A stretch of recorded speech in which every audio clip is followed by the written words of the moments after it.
Yan mga kabarkads, good morning. Yan mga kabarkads, nandito tayo sa MAA.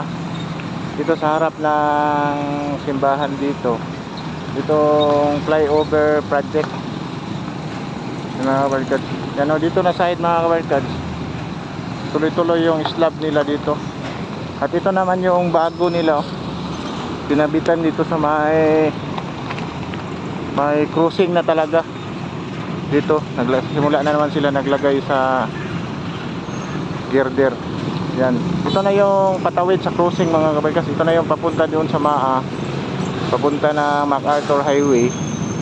At ito yung papunta ng Magtuod sa akyat doon sa ibabaw. So sa cruising na sila mga kabarkas. Bali patawid na sila dito sa north side, sa south side na sila, papunta doon sa Ulas, doon sa Kalinan, Toril. Yan, doon na sila naglagay nito, itong mga girder ngayon. Yan, hope na tuloy-tuloy na ito mga kabarkads, papunta doon banda, maglagay sila ng mga girder. Yan, ngayon is matraffic. Today is Monday, ngayon is matraffic yung area ngayon, no? Maraming mga sasakyan pero dumadaloy siya mga kabarkads kasi wala na mga scaffolding dito sa lugar.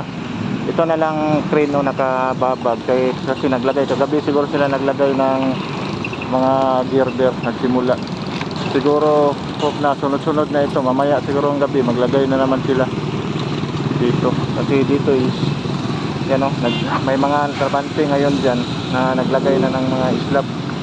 At dito is nagko-connect sila sa girder dito. Doon may mga flooring na para slab.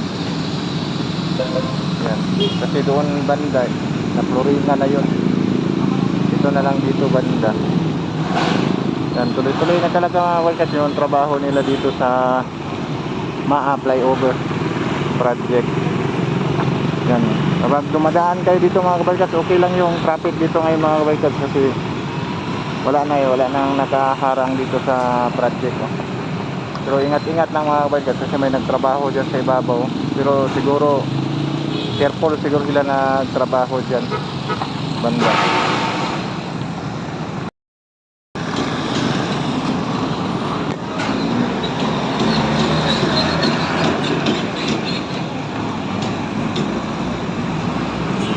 Yan mga kabarkads,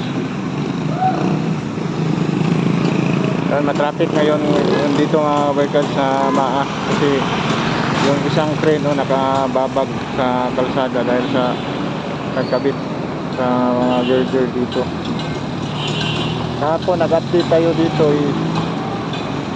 isang girder pa nakabit, ngayon apat na girder na kulang pa ng 6 siguro. Mamaya alas 12 magkakabit na naman dito sila kasi yung crane nila nakababag yung isang crane nila kaya nag-build up ng traffic ngayon dito sa MAA.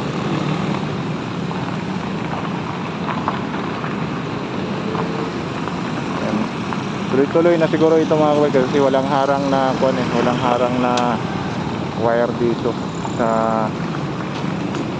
project nila ngayon. Kaso lang yan, nag-build up ng traffic ngayon.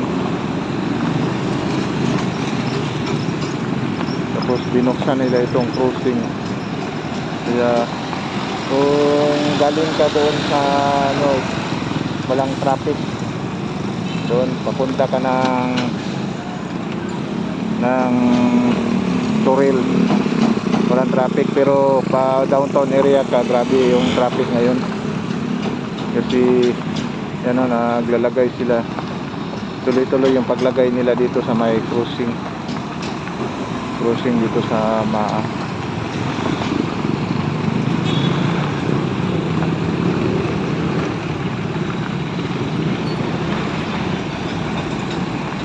Yung lalo na binuksan nila itong cruising dito, siguro hindi pa nakuha dito ng traffic aid ay dumadaan dito sa cruising, kaya nagbi-build up din ng traffic dito na dumadaan sa cruising galing dito sa Magtuod. Yan kaya nag-build up na ng traffic. Yung traffic niya mga workers doon, no? Sa ibabaw, umakyat na doon sa may papunta ng Duck Farm. Dahil dito siguro may darating pa ng mga girder kaya dito ang train nila is hindi pa pinipwisto eh. Babag lalo na kung dito siguro gabi nila lagyan itong dito na banda kasi talagang makuklose itong daan dito sa paglagay ng train, paglagay ng girder sa train. Yan mga kabarkads, yan na isa na lang yung kulang nila dito mga kabarkads. Yan o yung double light o nagkuhan sila yung double light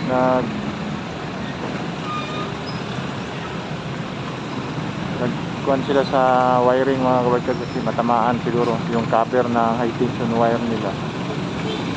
Yan nag-cover sila, nag-request siguro dito kasi matamaan ng crane, yung isang crane doon na maglagay kaya hindi nalagyan ng isang girder dito kasi matamaan yung high tension wire nila sa isang crane. Itong isa na lang na kulang. Yan, isa na lang ang kulang mga kabarkads.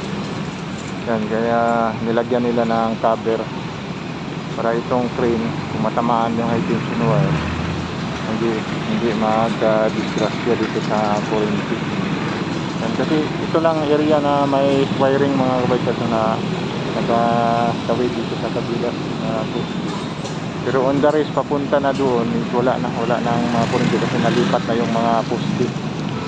Siguro tatanggalin din ito na wiring kasi kung madaan na ito ng mga sasakyan malapit na yung wiring dyan siguro parang ililipat ito sa pataas kasi may abang sila doon sa pataasan lang itong wiring na ito.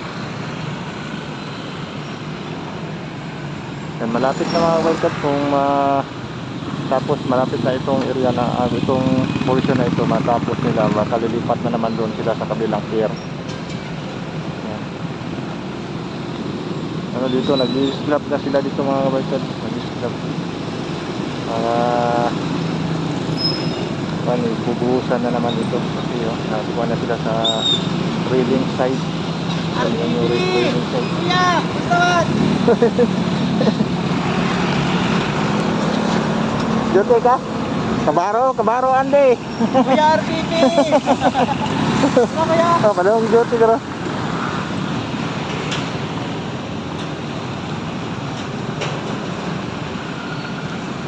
Yan si Kabaro Andy, yan o, isang vlogger din na kaibigan natin. Ano ito yan o, kabarkads? Yan o, yan lipat na ng double light yung mga cover ng Corinthi para malagyan. Baka mamaya tapos na itong area na ito, itong 10 girder na nalagay nila dito sa portion na ito. Yan, kaya kahapon gabi yung traffic dito kasi itong isang train nandoon nakababag. Ngayon nandito na sila na side, madaan na doon na portion tapos nakasarado yung paghapon, nadaanan yung crossing dyan kaya ang traffic ngayon may traffic siya pero okay naman yung takbo. Yan mga kabarkads, ito na naman yung update natin dito sa flyover project dito sa Davao City. Update lang natin ito mga kabarkads. Mga ilang pair na lang yung nasa 10 pair ito ang nalagyan nila. 1, 2, 3 6 na pair, may 4 na pair ay isang abutment na lang yung lalagyan nila ng girder dito sa flyover project sa Davao City. Sige, bye bye, God bless.